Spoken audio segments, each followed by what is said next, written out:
Hello and welcome to the Radiate Wellness Podcast with your host, metaphysician, Reiki master, and hypnotherapist, Christy Clemens Hoffman. Each week, we will discover teachings, tips, and tools to radiate your best life ever with practitioners, authors, and luminaries to help you on your path. Wellness, joy, peace, abundance. What do you want to radiate? Hello and welcome back to the Radiate Wellness Podcast. Today we radiate spirituality with Alison Grey, who is the author of The Mindful Medium, a practical guide to spirituality. Right up my alley. Thank you for joining me today, Alison. Thank you, Christy. It's lovely to finally meet you. And thank you for Yes. having me on. Oh, I'm so happy to have you. You were recommended very highly by my dear friend, Gavin. Oh, bless Your you. publisher. He's lovely, isn't he? He's very lovely. Yes, I've never met him in person, but we've had lots of exchanges. So yes, he's a lovely man. Yes. So anybody who's recommended by Gavin, I would love to talk to. And you and I do the same type of work. I could talk about it, but why don't you tell us what you do and what you offer? Okay, so I'm a psychic medium. In fact, you know what? You have lots of different hats, don't you, in our field of work? So I'm a spiritual medium.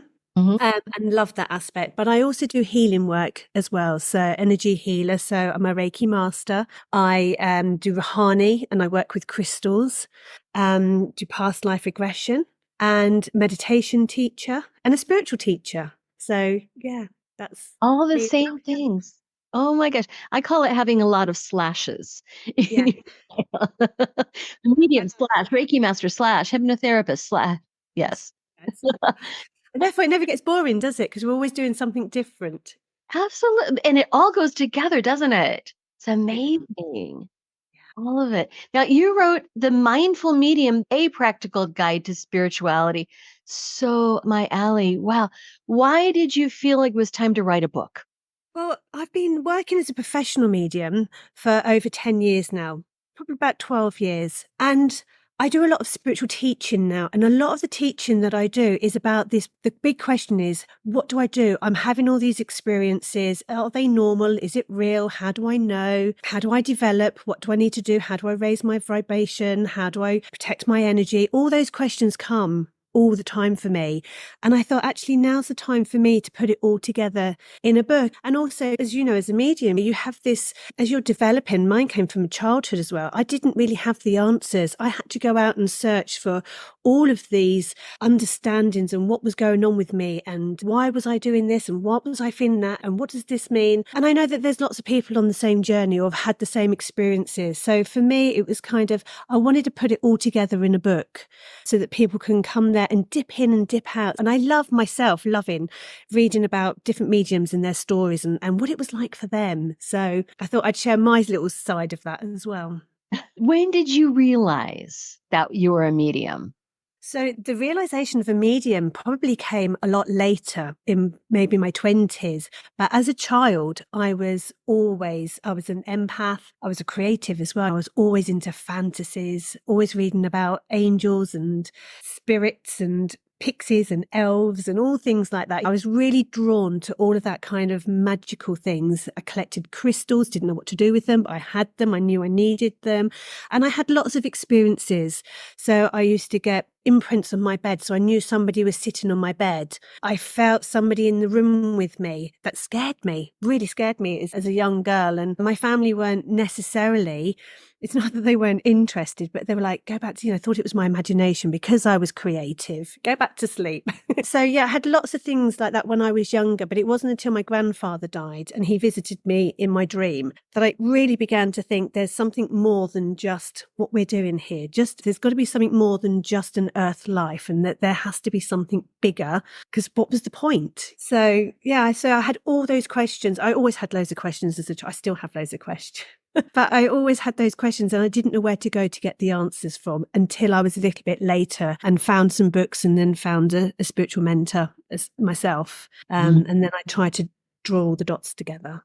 Yes, absolutely. So you started with that then and then added on Reiki healing and Yes. life regression. How did that happen? So it was after I had my second child and I was getting all these visions and things. And I thought, I really do need to go to somebody to help me to understand it. And she invited me to an open circle. And I went to the open circle and it was quite a big open circle.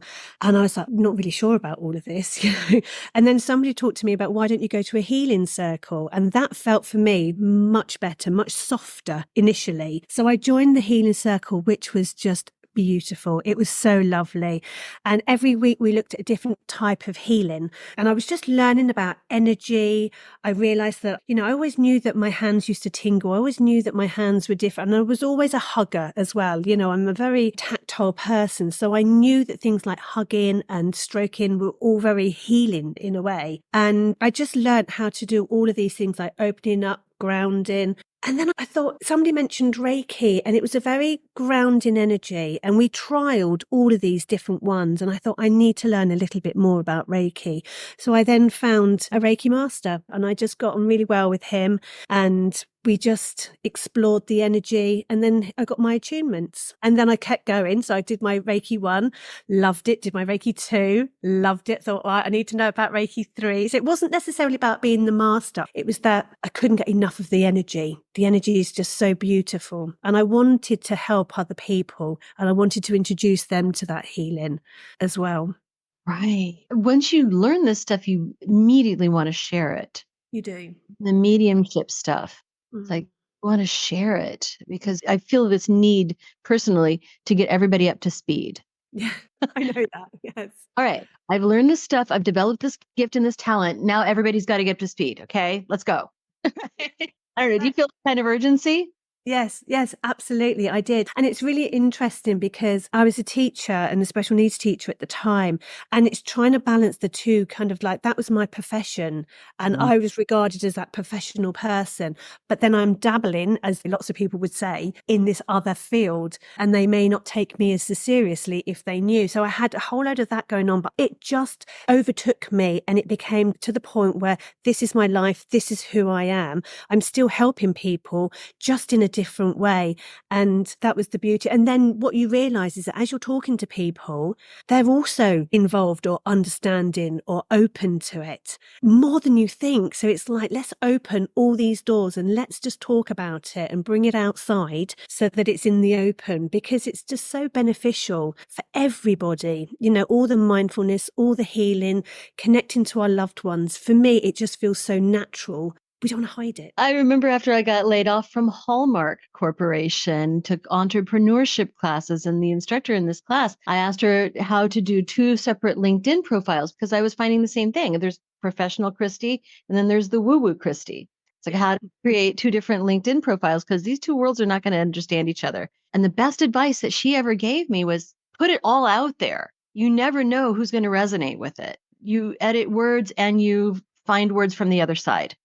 These are 2 parts of the same spectrum. That was the best advice I'd ever gotten because then I started truly blending those worlds.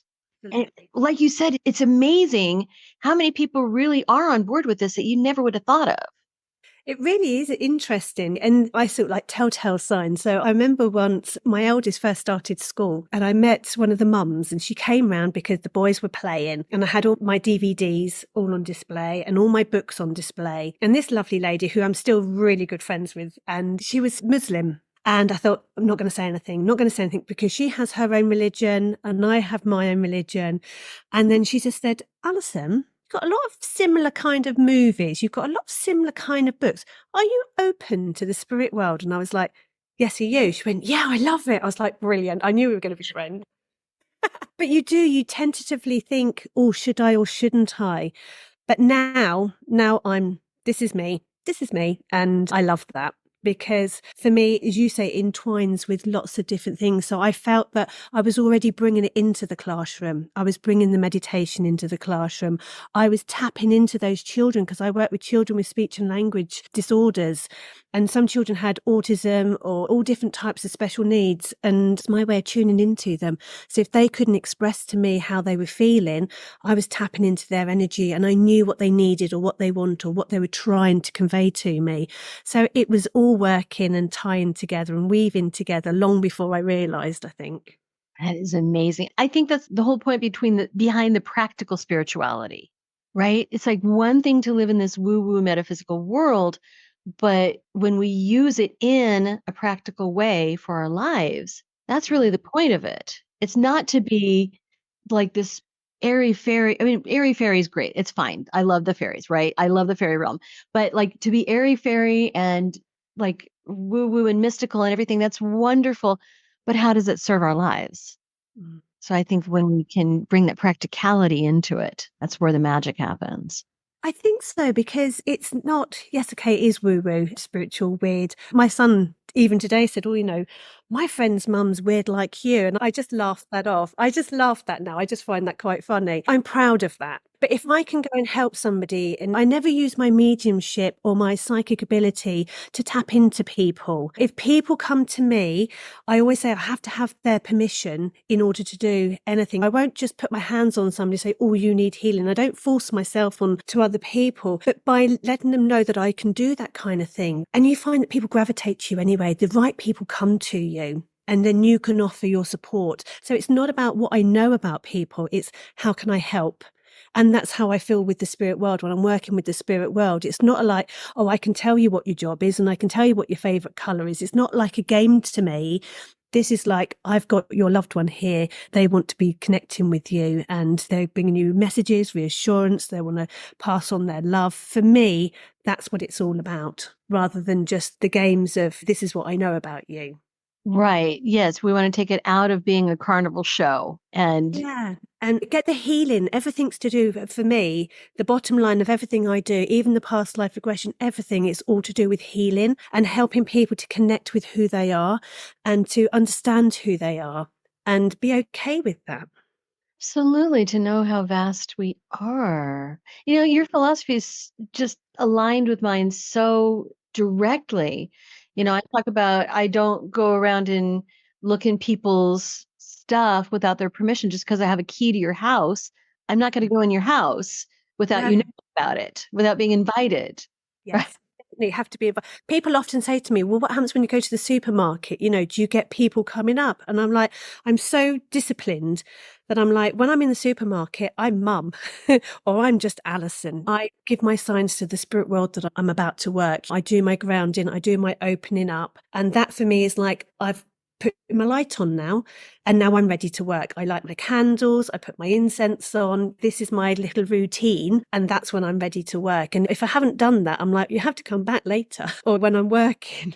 On rare occasion, I think I could count on 1.5 hands the time this has happened during my whole life where I felt like I have to say something, but that rarely happens. It's only somebody's smacking me on the head saying you got to say something. But no, other than that, same thing. Mm. Wow. Yeah, Wow. Now, definitely. tell me about the past life regression stuff. How did you get into that? What form do you use? How does that look? I don't want to take too much of your time, but I would like to ask you a few simple favors. First of all, please rate, review, and share this podcast wherever you're listening. It sounds like a simple little thing, and it is, but it has a huge impact for us because it helps other people find us in the podcasting algorithms. I don't know how it works, but I do know that it helps a lot. Next, if you would subscribe or follow wherever you're listening, whether that's YouTube or Apple Podcasts, Amazon Music, Pandora, Spotify, wherever you're listening, just hit subscribe or follow, and that helps you and it helps us. It helps you because then you receive notifications when we have a new episode that's out. It helps us because, again, algorithm magic, I don't know what happens, but it helps. And then finally, you can support our podcast in a tangible way by going to radiatewellnesscommunity.com/podcast and then click on support the show. Now, we have a new feature too. We are now on Patreon. You can find us on Patreon. You can also find the link to Patreon when you go to radiatewellnesscommunity.com/podcast. So on Patreon for $3 a month or $5 a month, you can support your metaphysical and spiritual growth. You can learn about upcoming guests and you can get early and ad-free versions of the shows. So please support us. This podcast is free for you to listen, but we have costs. And quite frankly, they come out of my pocket. So if you like this content, if you get a lot out of it, please see what you can do to give back. Thank you so much. So for me, it was a curiosity, I suppose. I've always felt from a young age that I've been lots of different things. I've had lots of different experiences. When my mum always tells everybody the story that when I was born, the midwife looked at me and looked at my eyes, and apparently I was looking around the room and she said, "She's an old soul. She's been here before." And I really feel like that. I really feel like I'm older. Even as a child, I'd prefer to talk to older people or adults. I always just felt more aligned with that kind of energy. So when I realised that this was a thing and that I could go back and I could check, deja vu, I had loads of deja vus. I kind of knew places without really knowing why I knew them. And I started just going back because I was curious, really, I suppose. And then I realised that, no, actually, we can learn from our past lives and what we bring into this life, and that we can bring our gifts forward, but also the blockages we have in this life can be in past lives, and therefore let's bring them to the surface, let's understand them, and let's forgive if forgiveness is needed, or let go, and so that we're not continuing the patterns, because with past life you tend to get lots of patterns, and sometimes those patterns don't need to be repeated because that's part of our evolving, isn't it? We learn our lessons and we move on. So if we're learning the same lessons and having the same experiences, at some point we need to say stop. Let me learn that. I don't need to go through that again. Thank you. So what type of methods do you use for this regression? So just deep meditation, really. I take people into I had a direct pattern I used, but now I'm kind of done it so many times I can go off script. Off book. Yes. Yeah. But generally I like to go in a garden, then we go a little bit lower and we really sink down deep, switching off that conscious mind and tapping into the subconscious, and then going to have a look at the lovely doors that are going to offer us a past life and a learning behind that. And I usually take people around 3 because I think that's a really nice amount so that we can weave together like an understanding of why they've shown us that, because we've had loads of lives, haven't we? But I always feel they present, for me, because I do three lives that have actually tied together and have an impact on the life that we're leading at the moment. And that for me is the healing aspect. It is. Yes, I agree. That type of work is absolutely fascinating because when you look at the interdimensionality of all of it as well, we're actually living those lifetimes as we're living the current lifetime. And it gets really fascinating and very, very interesting. Yeah. I studied Dolores Cannon's method. Yes, I noticed her picture. Yes. She always said the most important life that we're living is the one that we're living now. Yeah. No reason to understand other lifetimes without understanding how it plays into the current, right? Yeah. And again, it's tapping into our essence, isn't it? Who are we truly? Because we hold all of those imprints in our aura, in every cell of our body. We hold all of that knowledge, the past, the present, the future. We hold it all. And that's the mindful bit that I love, is that we're living in the present. And so this life matters. This life counts. And we're here for a reason. Absolutely. You mentioned the mindfulness again, which I would like to ask you about your mindfulness work with kids. That is really cool. Well, again, it started off with when I was working with special needs, and I've always had this, even when I first qualified, I think straight away, I always was drawn to those children that had difficulties. And I just wanted to make things easier for them. I wanted to help them. And quite early on, I realised that I was a teacher that liked to pass on information, and I loved to study different topics. But for me, it wasn't about how brilliant you were at maths and how many books you could read. It was like, who are you and how you in yourself, and tapping into that and making your life a lot easier in terms, so you're not constantly fighting, because a lot of the time we fight ourselves, don't we, our inner selves. And I think working with those children, for me, it became tapping into that, because when we're happy, when we are at peace within, we can learn more. What's the point in learning when inside we're all disheveled? So for me, the mindfulness came in quite early on, and I loved it because eventually I moved. So I came from Hertfordshire in England, and then I moved to Oxfordshire, and I had to leave my lovely job. I loved my job. I had to leave that because of the distance. And I thought, I'm going to set up Karma Kids. And that ties both of my worlds together, my teaching and helping children. So I talked to them about their minds, their brains, the adrenaline and stress and anxiety and how to manage that. So we had loads of practical guides on how to do that. And one of them was the mindfulness, and taking them and introducing them to crystals, essential oils, sound, colour, meditation and healing. And I was able to kind of wrap it all together so that they felt more at peace with themselves. I'm sure that helped the classroom dynamics a lot. I know I was never a big shouter as a teacher. I was always like quite calm as a teacher. And I think that was from my years of meditating and being at peace as well. I think that definitely helped, because I learned very early on that a noisy teacher creates a noisy classroom. And we don't need to shout. If you're shouting, you're not getting your point across, are you? So then everybody else has to talk louder to get their point across, and pretty soon it's chaos. Yeah. How did you get into meditation? So again, it probably through the healing. That was probably my avenue in learning about breathing and about the breath and how to center ourselves, and then learning how to switch off our busy minds to stop all those thoughts from going around. I mean, I've always been somebody that loves nature. So, put me in a wood, put me in a garden, anywhere like that. I've always found the peace, and I've always been. So although I do talk a lot, and everybody will say that, I do like peace. I do like the peace, and I like my own company. I like being so that I can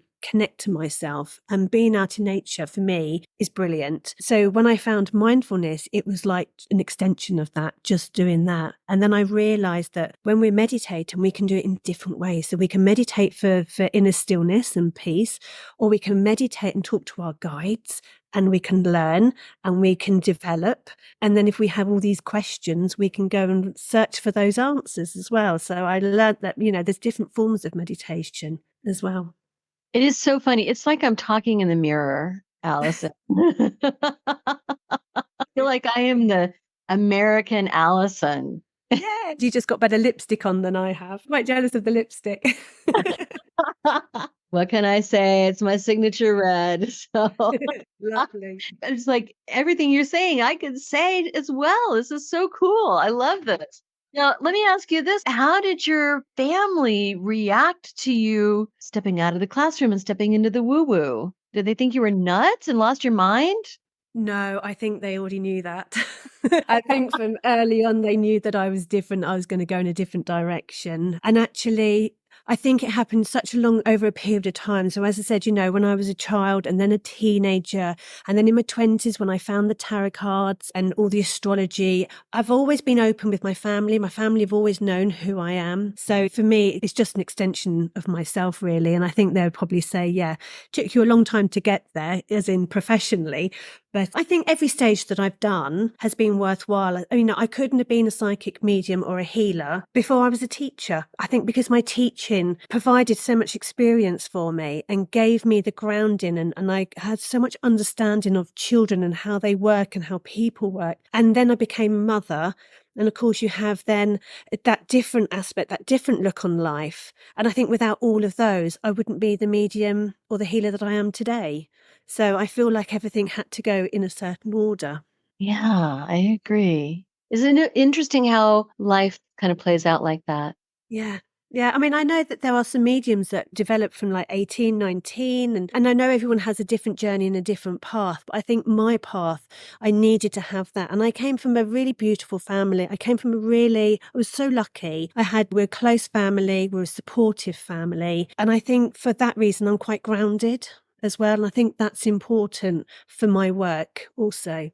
It is, yes. I think we both know people in this realm who are very much in the other realms and very much not feet on the ground, and which is fine too. That's their journey. But Yeah. For the practicality and living in the 3D world, we need to we need to bring it back into our bodies and be grounded. Yeah. In my teaching and in my groups, a lot of my students will come in and they're obsessed with having the third eye opened, having the crown open. And I'm like, that's all very well, but then you're taking yourself up higher. You have to be grounded. So I very much so teach the groundedness of spirituality and teaching and mediumship and, everything that I do. So when we start, we always ground our roots into the earth and are connecting to Mother Nature before we rise up. And I always say to them, it's like building the house. You have to build it on a really secure foundation.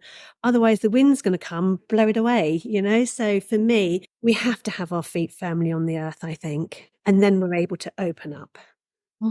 Right. We build the foundation of the house before we build the attic. Yes. Now, were you brought up with a religious or spiritual tradition? I would say more religious. My grandfather was a big church goer. And then I think my dad tried to uphold that. But really, my childhood was like Christmases, Easters, special occasions. But it was generally a Christian household with those traditions, as I said.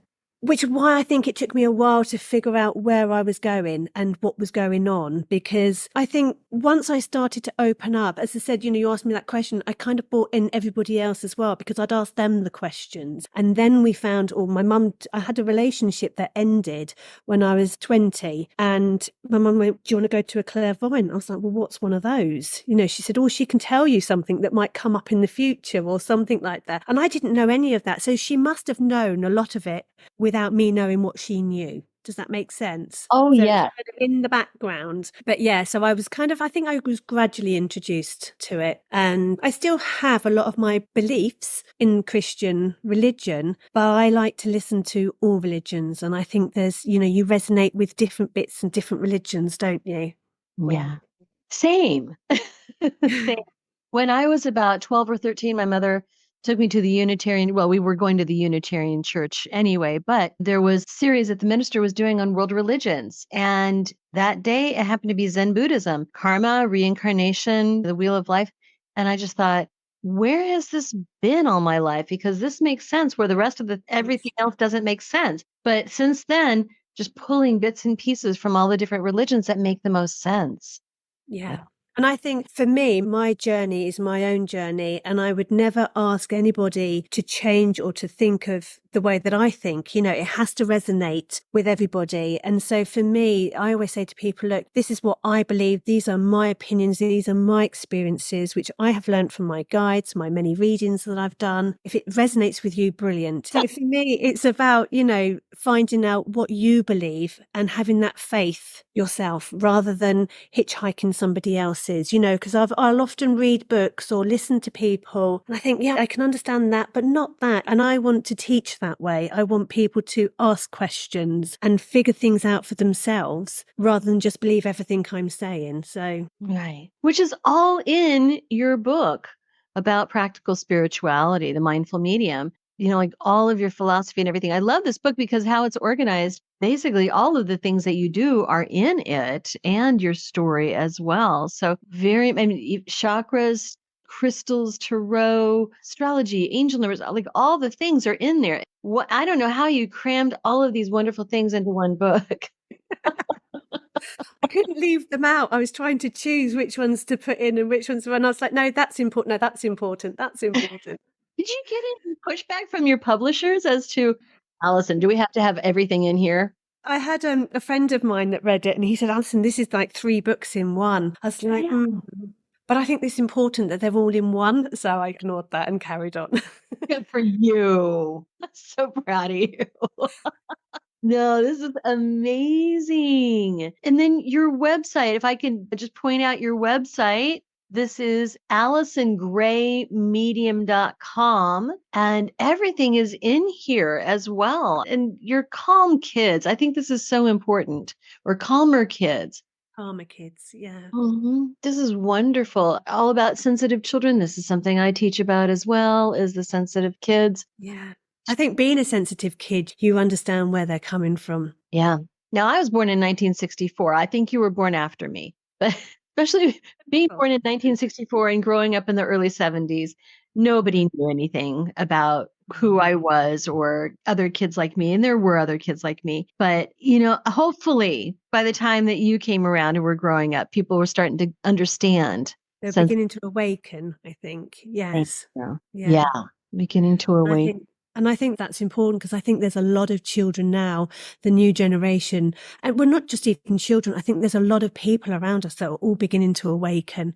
They're all beginning to realize there's more to life than just our daily grind or just going to work. And, and I love the understanding that, we're a community and that we're all connected in some way. And I think people are looking for that these days. It's not a lonely journey to get to the top of your game. It's like, who's coming with us? It's like teamwork. And I think that's really important. And I think people are opening up to that now, and the nature, and touching base with the beautiful planet that we have. And I Mm, think everybody is beginning to see the world or look after the world in a different way. yeah, I agree. Absolutely. So if somebody wanted to purchase this book, Mindful Medium, where would they find it?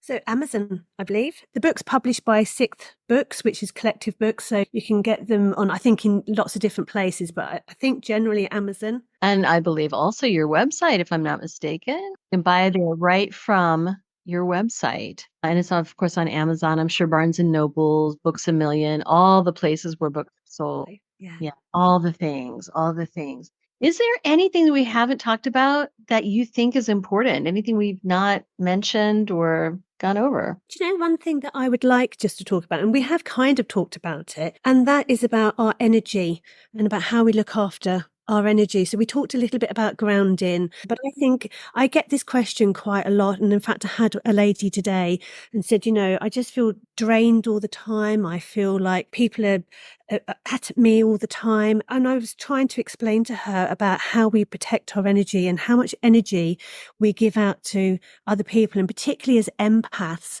we're constantly giving that energy out, aren't we?